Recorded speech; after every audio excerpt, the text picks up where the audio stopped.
Hi, I'm Jose Armenta, and this is your Federal Employee Benefits, where we cover topics aimed at helping first federal employees like you make smart financial decisions. Today, we're discussing converting your TSP to a Roth IRA. Now, if you're new here, hit that subscribe button so you don't miss any future videos. Okay, let's get started. Okay, now before we jump into the process of how you would go about converting your TSP to a Roth IRA, let's cover the assumptions, okay? I'm assuming in this video that you have already reviewed the pros and cons of keeping your funds in the TSP versus transferring them to an IRA. Okay, if you haven't watched my video on that, go ahead and watch my video on the advantages and disadvantages of transferring your TSP to an IRA. Okay, also, another assumption that I'm making is that you understand the tax implications of doing a Roth conversion. Okay, there are some tax implications, and so you really want to ensure that you understand the entire scope of this strategy. Okay, if you haven't read my article on it, go ahead and visit yourfederalemployeebenefits.com, and I have a number of articles on Roth conversions. If you want to move your Roth TSP to a Roth IRA, it's very straightforward, okay? First, you're going to want to ensure that you have your Roth IRA open at whatever institution you choose, okay? Whatever custodian you have chosen, whether that Charles Schwab, Vanguard, Fidelity, whatever institution you're using, you're going to want to ensure that you have your Roth IRA open, okay? And then once you have your Roth IRA open, then you'll simply request a transfer, okay? Not a rollover, okay? A transfer. If you don't know the difference between the two, go ahead and check out my video on the big IRA mistake to avoid, okay? You really want to know the difference between rollover and transfer, okay? But for this situation, you're definitely going to want to choose a transfer. So you'll select the transfer, you'd request down the TSP website a custodian to custodian transfer, okay? You won't touch the funds. The money will be moved from your Roth TSP to your Roth IRA account, which is already open, okay? And then it should arrive there usually within a week, okay? It may take a little longer depending on how backed up the back office is, okay? But it's a very straightforward process.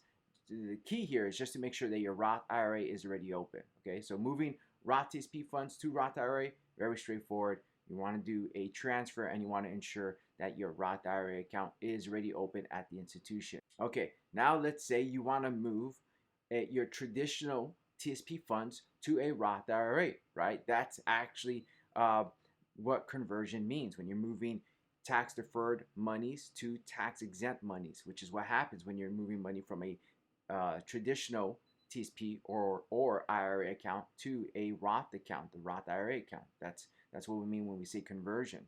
Okay, you're changing the tax status there. Now, this takes a few more steps, okay, and this does have some tax implications. Whereas when you're moving money from a Roth account to a Roth account, that's a direct transfer and there are no tax implications, okay? You're moving money from one institution to another. The tax status is not changing. There are no tax implications there. With this, with a conversion, there are some tax implications, so it's important to understand them. Now, the first thing you're going to want to do when you're moving money from a traditional account, your traditional TSP, to eventually a Roth IRA is you're going to want to first move it to that institution, okay, to your new institution. Now, when you're moving money from the TSP to the new institution, you're going to want to keep the account like account, okay, meaning you're going to want to move money from your traditional TSP to a traditional IRA, okay? They have the same tax status. They're both tax deferred accounts. You're going to want to do that for the first reason is because some institutions won't let you move money from one account type to another account type, okay? They're not going to let you move money from a traditional account to a Roth account, okay? And if the institution does allow it, okay, it just opens up the door for more errors, okay? You have two different institutions that may mix up records and there could be a whole mess, okay? So the best practice and the way that I do it for my clients is moving money from one account type to the same type of account. Tax status, okay? Same type of tax status of the account, meaning traditional to traditional, okay? So first step one, make sure your traditional IRA is open at the new institution.